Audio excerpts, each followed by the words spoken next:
Why are American birth rates declining so rapidly? And why isn't anybody having babies? Or at least why are fewer people having babies than ever before? So the fertility rate in the US in 2023 fell to a record low, and fewer babies were born than any year since 1979. And according to federal data, the total fertility rate fell to 1.62 births per woman in 2023, which was a 2% decline just from 2022. So today we're going to talk about a Wall Street Journal article that covers the falling birth rates and the negative consequences that a falling birth rate has socially and economically on our country. And we're also going to discuss why so few people are having children now compared to previous generations. I'm going to give you my opinion on why birth rates are falling. We'll go over a couple of reasons that I see happening it's pretty clear are influencing people's decisions or even ability to have children. And then I'm also going to give you my 2 cents on how we can properly increase the birth rate and why it's so important in order to move society forward and to create a better society for future children and grandchildren. So let's look at this Wall Street Journal article. It's called "Suddenly There Aren't Enough Babies." So let's take a look at it here. Here's a picture of 2 kids in a playground.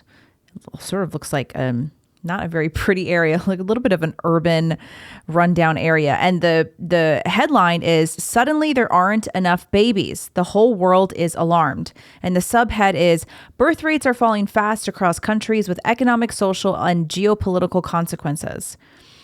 You know, of course, there's a paywall, but the very first line of the article that we can see is, "The world is at a startling demographic milestone. Sometime soon, the global fertility rate will drop below the point needed to keep population constant. It may have already happened." And then it goes on to say fertility is falling almost everywhere for women across all levels of income, education, etc. That's all we can see. I didn't read it because of the paywall. I'm not going to pay the Wall Street Journal to read that. And we don't really have to read this article to know what the long-term consequences are to a falling birth rate. This is something that we have known for a long time. But it's funny because people want you to believe that having children is bad for society and bad for the environment. How many times have you heard from leftists and climate change people who buy into the climate change hysteria? They're like, having children is terrible for the future. We don't have enough resources. We're dealing with overpopulation. It's just not safe. It's selfish to have children. They want you to believe that it's bad to have kids. It's detrimental. But the truth of the matter is, and this is something that economists have known for decades, not having enough children is actually bad for our society and our economy. Our ancestors used to widely and very easily accept the fact that the reason you were put on earth, one of the main reasons that you were born, was to procreate and to further your bloodline, to continue your bloodline. And our ancestors knew that one of the absolute worst things that could happen, almost like a curse to your family, is that your bloodline would cease to exist. And you can even look at any movie or TV show from, say, the Middle Ages or whatever. It's like one of their biggest threats is like, "I'm going to kill your son and your bloodline will end." And it's like the most devastating insult ever.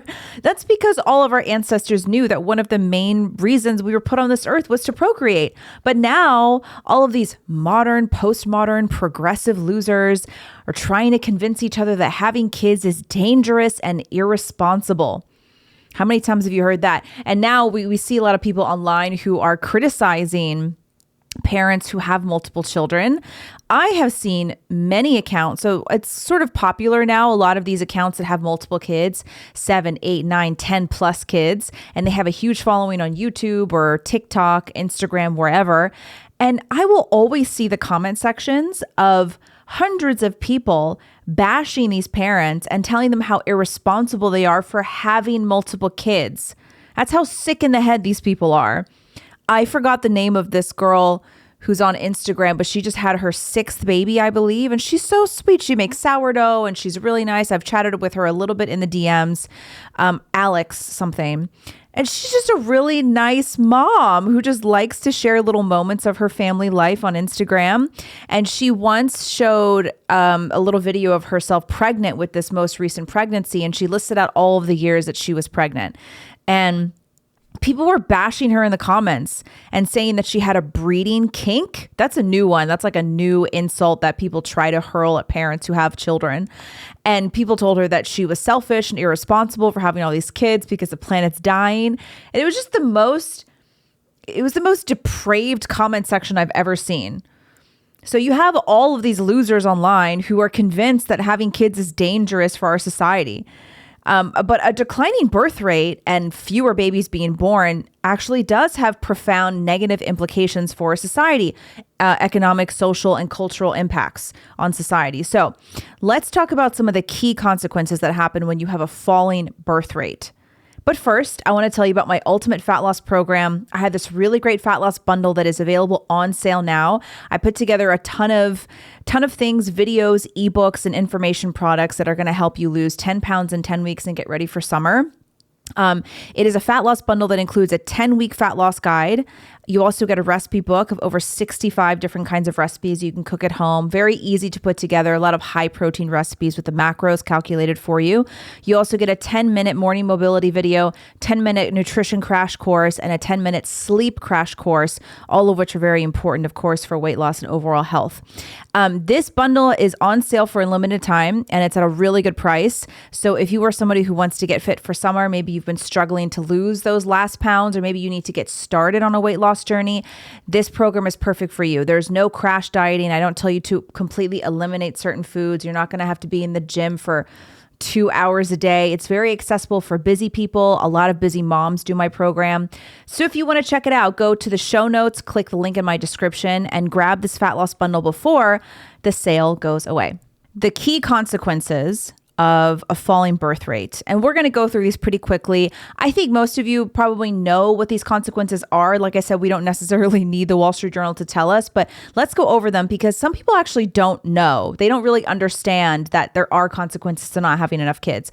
So of course, first there's the issue of the aging population. With fewer children being born, the proportion of older people in the population obviously increases. And this is a major demographic shift toward an older population. This can lead to a higher dependency ratio, where fewer working age individuals and fewer younger people who are capable are supporting the retired and elderly people. This can put strains on social security systems, healthcare infrastructure. So you have a lot of these old people that just don't have anybody to take care of them. And that is a big deal. Of course, that's a big deal. And so a lot of people say, they're like, oh, what am I going to have kids just so they can take care of me when I get older? I don't need anybody to take care of me when I get older. Yeah, you do. My grandmother's 92 years old. Thank God my mom, very sadly, 2 out of the 3 of my grandma's kids have passed away. Both of my uncles passed away. Both of my mom's brothers passed away. One passed away about 10 years ago. Another passed away just last year. And so my mom is my grandmother's last living child. My mom has made a lot of sacrifices to take care of her mother. And if my grandmother had no kids, who would take care of her? I mean, yeah, sure, you have people who work in nursing homes and hospitals and whatever, but if the aging population continues to increase and you don't have enough younger people taking care of them, that's an issue. And then there's a problem of labor force shortages. A declining birth rate can result in a smaller workforce, which of course may lead to labor shortages in various industries. And this has a big impact on economic growth. And it may force countries to adjust immigration policies to fill labor gaps. But of course, that's actually what our government wants. Our government is such a big fan of mass immigration, open borders, zero borders. They just want people to come into the country. And that's one of the reasons that the mainstream narrative and what the government is pushing is a declining birth rate. Like, stop having kids. It's bad to have kids, because they want more of a reason to open up the borders and bring in more immigrants. Because remember, that's a major voting bloc for the left. And they now want these people to vote without having any sort of permanent residency, let alone a citizenship.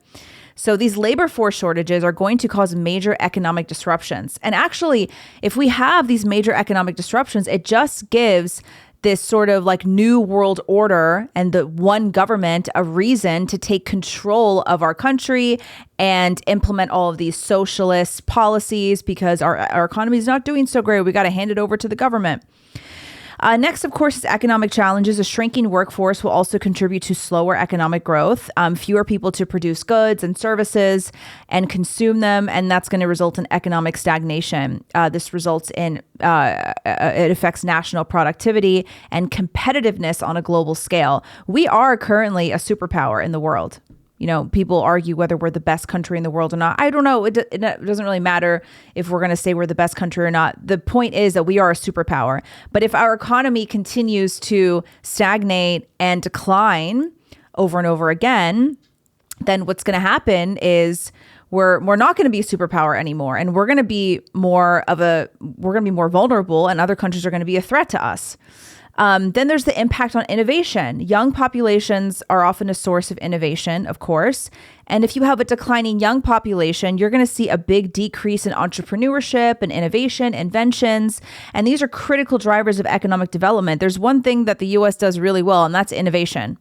And if we are going to have fewer and fewer people being born, then you're going to have less and less innovation, and that's not a good thing. Healthcare costs. Nobody really thinks about this. An aging population is likely to increase the demand for healthcare services, leading to higher healthcare costs and changes in healthcare provision, focusing more on chronic and degenerative diseases. So you think it's not going to affect you, but healthcare is going to become more and more expensive if we just have a ton of old people who have a demand for all this care and a smaller and smaller younger population. These are just a few consequences, right? There are many, many, many more. And right, these are just the economic consequences. Of course, there are social consequences, familial consequences to not having a robust birth replacement rate.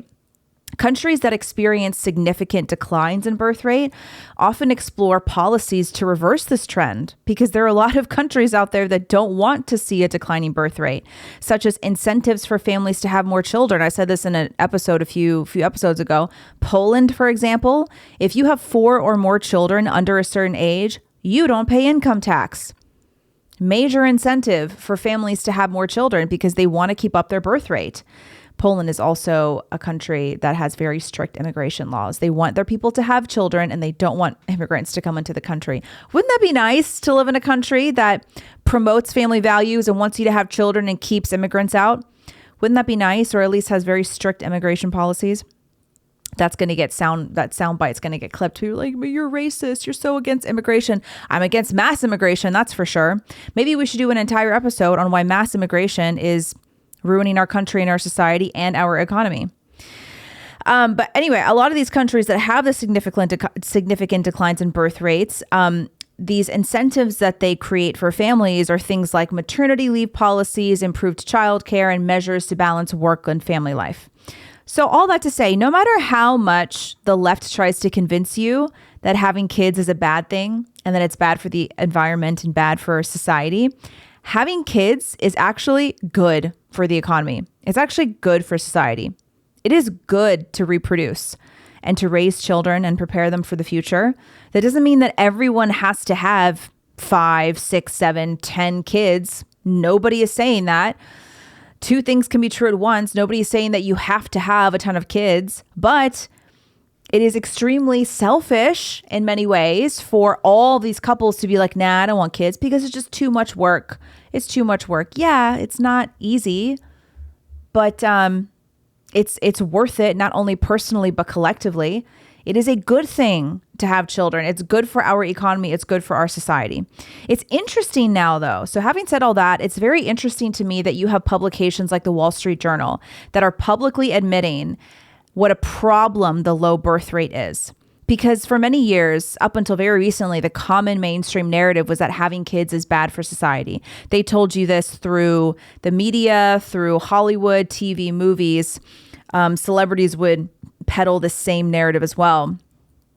We were told that having kids was bad for the environment and bad for society. That we're facing overpopulation. Stop having kids. It's bad for the climate, blah, blah, blah.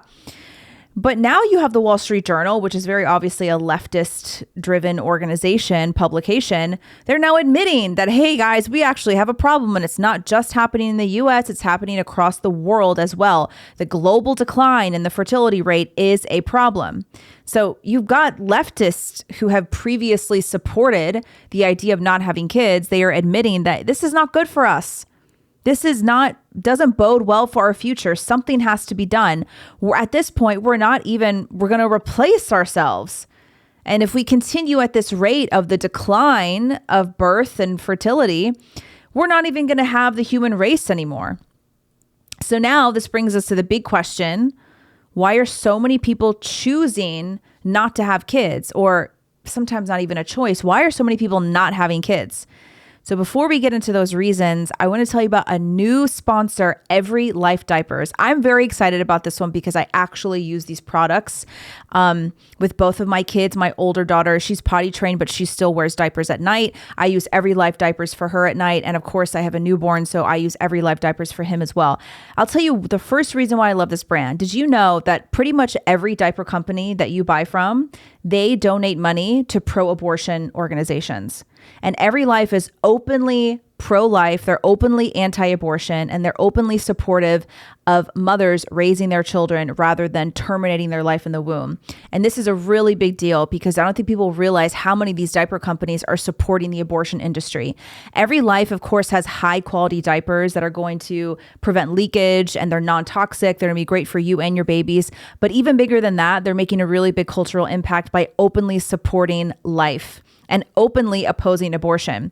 So for those of you who have kids, or maybe you know somebody who has kids and you want to gift some diapers to them, use my code 10GINA, 10GINA for 10% off of your first order.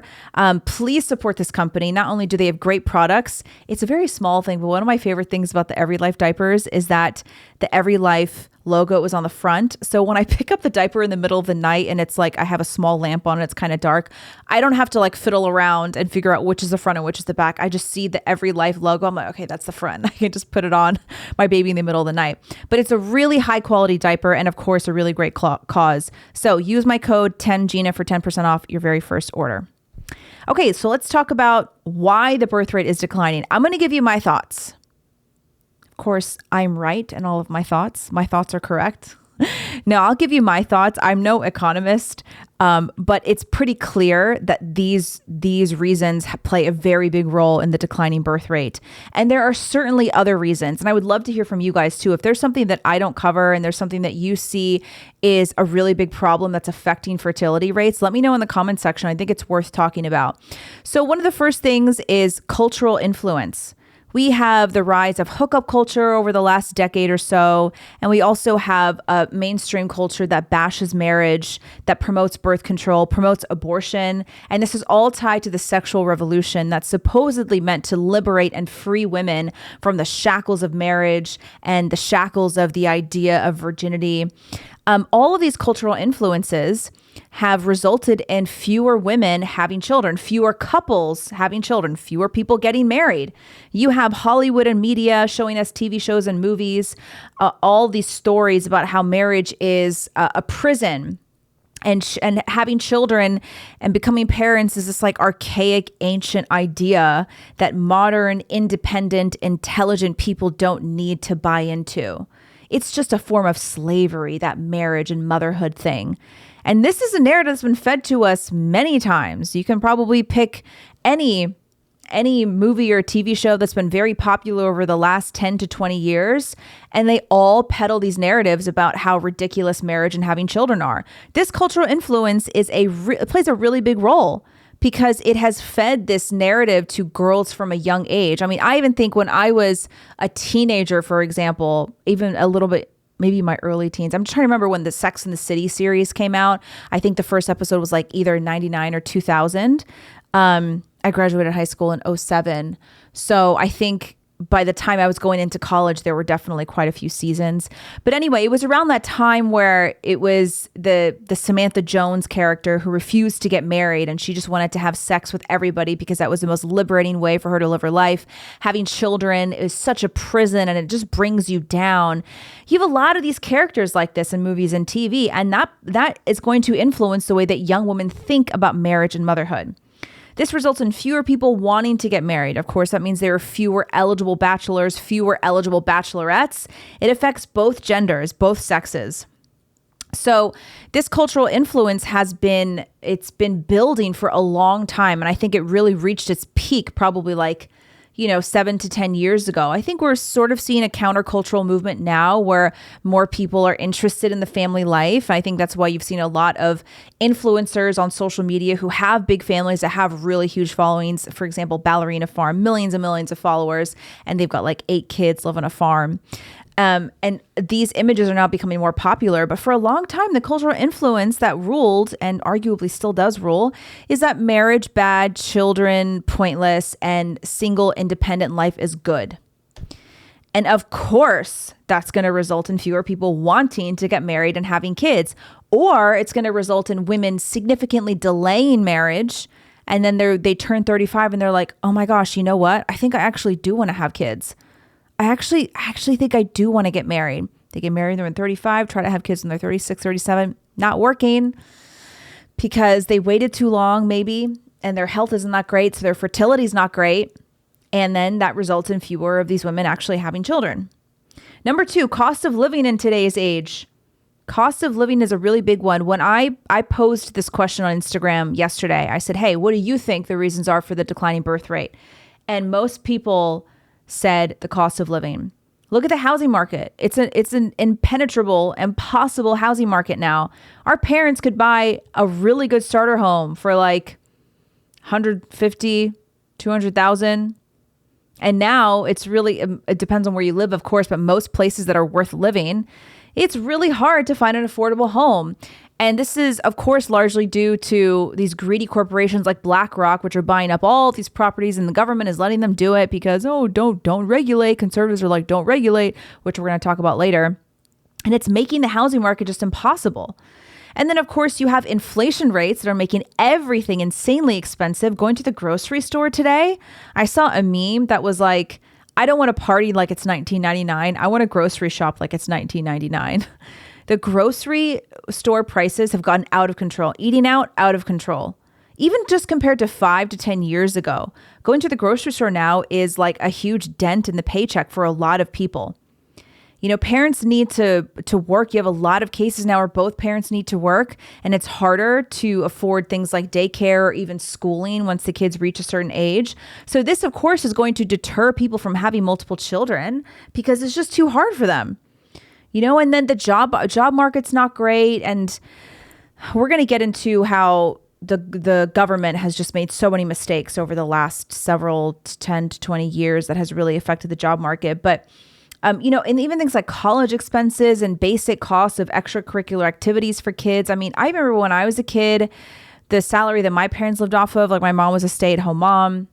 My dad started as a blue-collar worker, worked his way up. And my parents were not rich. They did not make a lot of money, but they were able to strategically and smartly put me in certain extracurricular activities that they could afford, like piano, for example, piano and tennis, things like that. But it's just becoming more and more expensive to do basic things with your kids. Next up, of course, is declining fertility rates in both men and women. So many couples now are struggling to conceive. You've probably seen a lot of people online who are sharing their infertility struggles. They're very open about it. And this comes down to a lot of different things. Of course, a lot of endocrine disruptors just in our everyday life. Everything from what we eat to the water that we drink to the clothes we wear to everything that we inhale in the environment. A lot of toxins just in our everyday environment, and people just really almost have no idea. And then, of course, things like women on birth control from a very young age. They're going to lie to you and tell you that birth control has no effect on a woman's fertility. And the only reason why so many women are struggling with fertility is because they wait too long to have kids. That, of course, is a factor. But birth control, hormonal birth control, is also a factor. And I've got many episodes on this in the past, but if you guys don't know this, hopefully you do by now. When you take the birth control pill, ladies, it shuts down ovulation. It shuts down the connection between your brain and your ovaries. You do not ovulate when you're on the pill. You don't even have a real period. You don't even truly menstruate. You have something called a withdrawal bleed. It shuts down the natural hormonal fluctuations, the natural hormonal cycle in your body, and replaces it with a synthetic hormones that have a very different effect on the body. So, for example, if you were on birth control from the time that you're 17 years old, and then you get off of it 15 years later, and you just try to have a baby, that's 15 years of not ovulating. it might either take a long time for your body to learn to ovulate again, which is the only way to get pregnant, or it just may not quite work. I've spoken to many women who either reach out to me or I've interviewed or surveyed or whatever, who know in their bones that being on birth control for 10 to 15 years has played a really big role in their infertility struggles today. But the doctors will often gaslight them and be like, oh, it's got nothing to do with that. It's all in your head. That's all just hippie hogwash that you see on TikTok. No, it plays a role. And then, of course, there's the men's side. A lot of men have low sperm count, again, just due to the modern toxic lifestyle we all live. Both genders drinking more alcohol than ever before, drug use, even if it's occasional, recreational, whatever. And then, of course, like I said earlier, age does play a factor. You have a lot of couples that are delaying marriage for a long time because they're told to focus on exclusively their career or education and then maybe play the field for a while.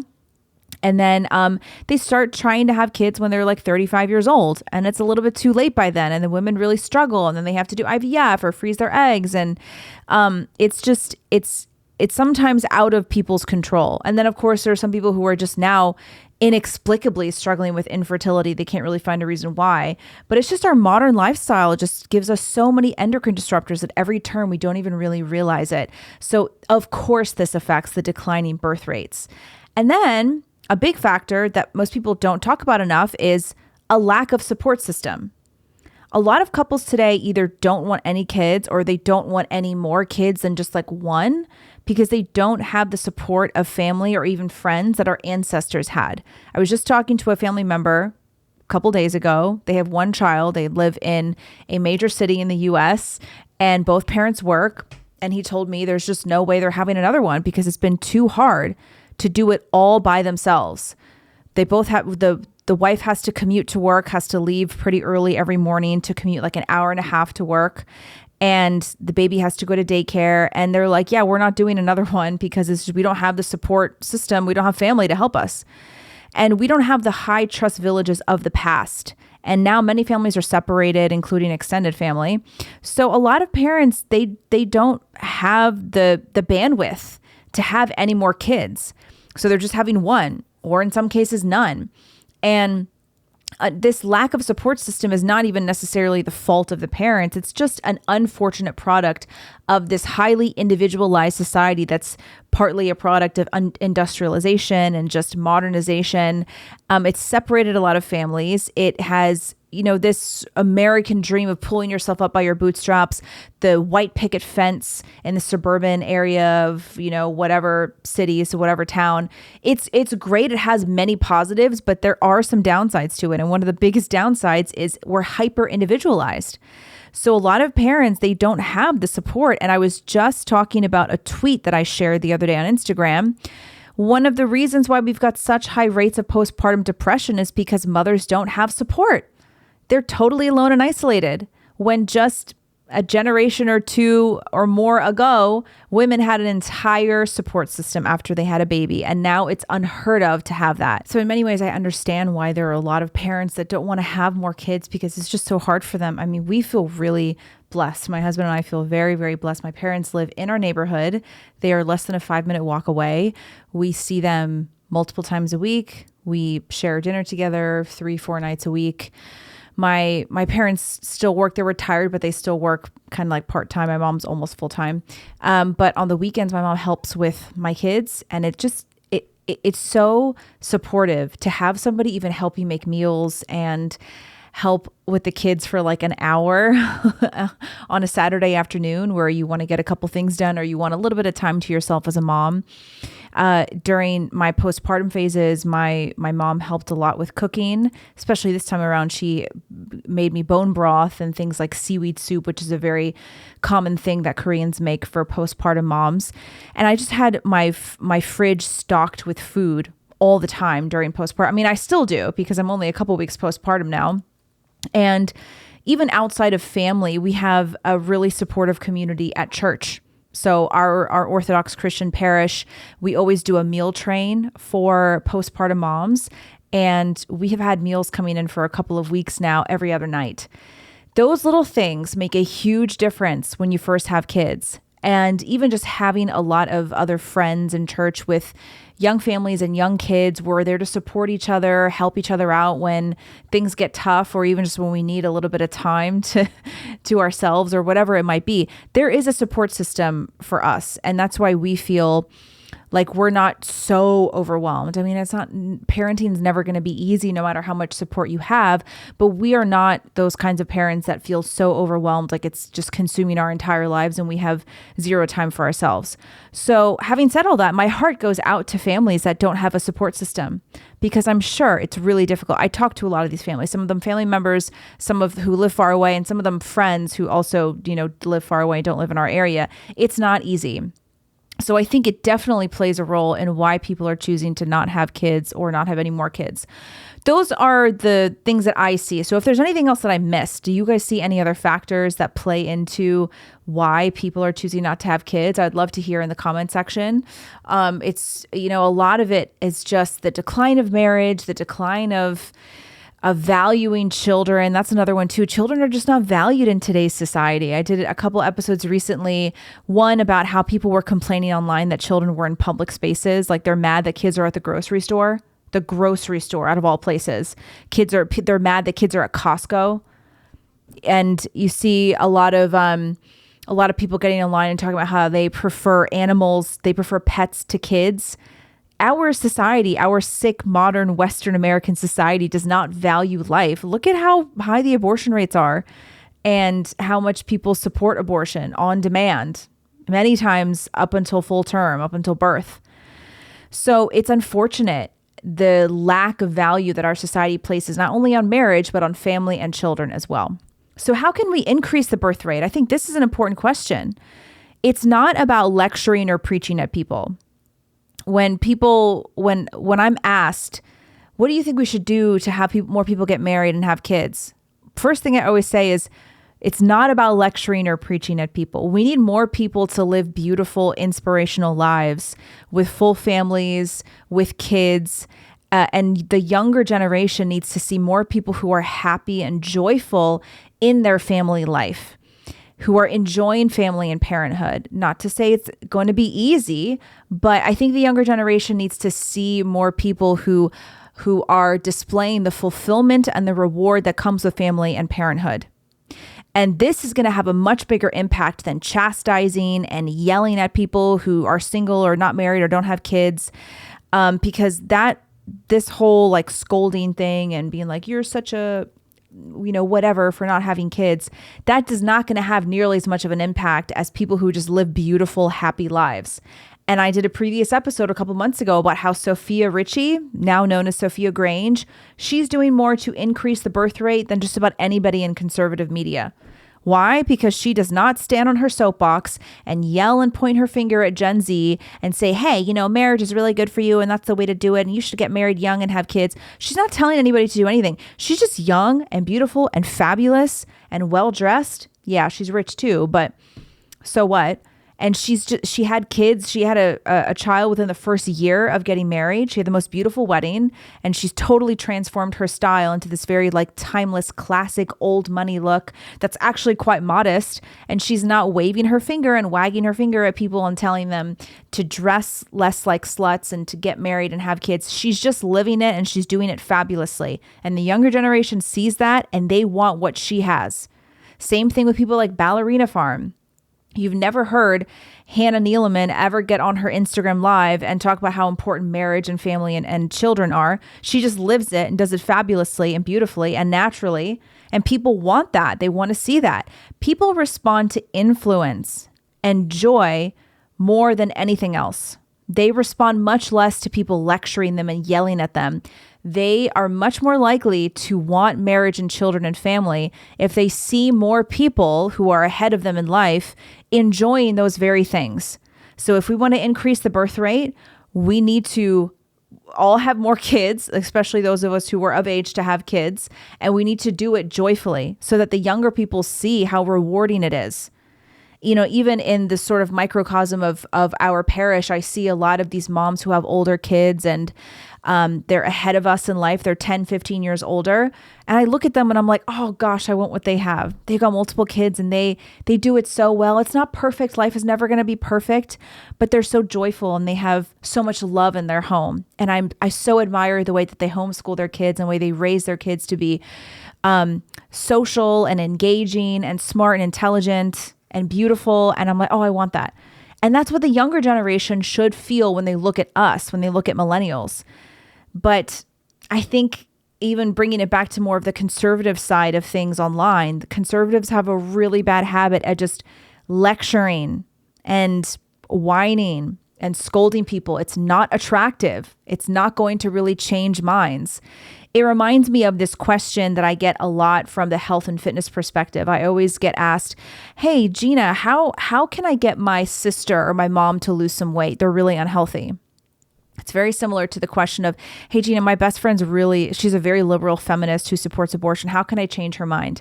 And the first thing I always say, no matter what it is you have to live a life that is so great and so bright that they can't look away, that they look at you and they're like, what does that person have that I don't have? I want what that person has. They're so joyful and radiant. What do they have? That's the way to change people's minds. That's the way to inspire people into eating better and to being more active, going outside more, taking care of themselves. That's how you encourage people to be less liberal and less feminist. And that's how you encourage people to want marriage and family and children, is you just live a life that's so joyful and so full of fulfillment that people cannot look away. Be so great that they can't ignore you. That's a keychain from a friend of mine that I have on my keys. And it's a great reminder. Be so great they can't look away. So that's the first thing we need to do if we want to increase the birth rate. Secondly, we need to prepare both men and women from a younger age to prioritize marriage. I'm not saying that everyone should get married at 20 years old. I'm saying that we need to better prepare people, especially women, because we have more of a biological clock. We need to prepare women to be open to marriage at a little bit of a younger age. There's nothing wrong with prioritizing an education and attempting to be professionally successful.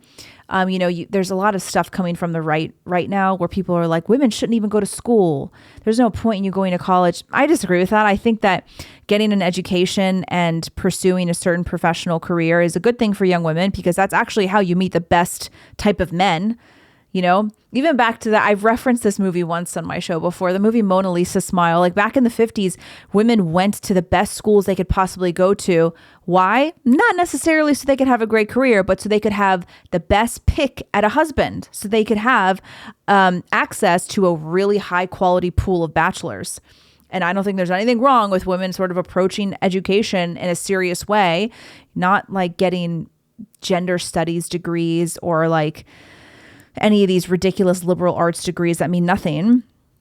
Go to a good school and do well in school. And there's nothing wrong with working when you're a young woman, but it's important to teach these young women to be open to marriage and to only date for marriage. Stop wasting your time with hookup culture and casually dating and dating guys that may be fun, but they're not really interested in anything long term. We need to really prepare both men and women from a young age to date for marriage, because that's the only way that they're going to be serious about it at a good enough age. Unfortunately, too many people now, they turn 30 or 32 and they're like, okay, now I'm ready to get married and settle down. For many people, it's a little bit too late by then. How long does it take to find a spouse? Especially if you're a 32-year-old woman, a 33, 34-year-old man, he's probably going to want to date a little bit younger. Maybe he's not even ready yet for marriage. It's better to start looking and be open to marriage when you're a little bit younger. And if the right person comes along, then you snatch them up. I think it's much more important to find the right person than it is to get married young. That's why I sort of disagree with the current conservative tradcon thing where they tell everybody get married as young as possible and have as many kids as possible. I want you to get married and have kids, but it's more important to find the right person and to settle down with the right person than it is to just get married young for the heck of it. Thirdly, I think our government needs to do more to make our country more family friendly and more affordable for families and children. We've talked in previous episodes about how the government has just made terrible choices in the last decade or even more than that. Things like mass immigration, sending jobs overseas. We need better tax breaks. I mentioned before, in Poland, if you have 4 or more kids under a certain age, you pay no income tax. Our government does not really do a good job to incentivize parents having more children. Now, I'm not saying they need to create all of these social security programs and welfare programs that give money to families. No, but there are a lot of things that they can do to promote people, to incentivize people to have more kids. And yeah, we need to do better at closing our borders and keeping jobs in the hands of Americans. Stop automating jobs, stop sending jobs overseas, stop sending so many of our tax dollars to these random countries overseas and getting us involved in all these wars. Everything plays a role in how trashed the economy is today. And when you have a trashed economy, you have much fewer people who are willing to get married and have children, of course. And we need to fix inflation. We have to create an economy that is family friendly. And I think our government does not do enough to regulate certain things and certain greedy corporations. As I've said before, the milquetoast, vanilla, mainstream, big con people, the mainstream conservative people, they're like, oh, the government should never get involved. Government intervention and government regulation is a bad thing. Is it? No, it's not. Regulation in and of itself is not a bad thing. For example, BlackRock buying up all of these homes, driving people out of the housing market. Most people in the lower middle class income brackets, they can't even afford to buy a starter home now because these corporations like BlackRock are just buying up all the property. Yeah, no, government should not allow that to happen. Nope. And I can't even believe that it's a conversation. We're okay with the government just allowing that to happen. No. Conservatives, mainstream conservatives today have this idea in their head, small government, less government regulation. It's not only the government's job to protect our rights. It's also the government's job to promote the good. And this is what many early conservative philosophers and political thinkers thought and wrote about and spoke about, is that it matters much more that the government is run by moral people. You elect moral people into the government to promote the good and to help create a thriving moral society. That's much more important than small government, which is that stupid slogan that TPUSA has. Big government sucks. What does big government mean? I'm much less interested in small or big government, and I'm much more interested in the government being run by moral people to promote the good that is going to help bolster families and incentivize more people to have children. That's what I'm more interested in. So the government can do more to incentivize people and to also stop these greedy corporations from making it harder for everyday Americans to just live, buy homes, buy groceries, etc. What else do you think? What else should we be doing to increase the birth rate? Because it's important. Again, I'm not saying that all of you have to have 5, 10 kids. I mean, I don't think we're going to have many more after this ourselves. I don't think that everyone has to have a bunch of kids, but I do think that more people should have children. And I think that we should encourage a culture, create a culture that promotes good families, strong families, and moral families. It's just, I get really sad. It makes me sad when I see a lot of people who are either struggling to get pregnant or they just don't even want to have kids because it's too hard for them.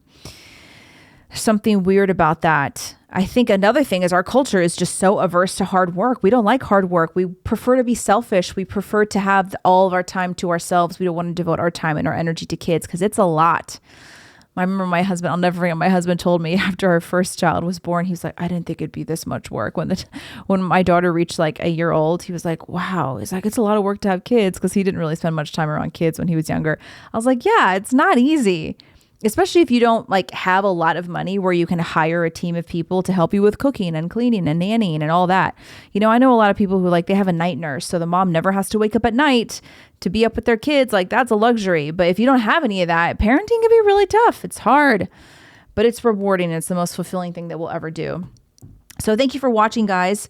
Like the video, share it, subscribe to my channel, turn on the post notifications, please. I'd love for you to share this video with somebody that you think might learn a thing or two. And if there are any topics that you want to hear about, let me know in the comment section, and we'll see you next time. I don't think I have a topic set up yet for our next video, but we'll come up with something good. All right, guys. Bye. See ya.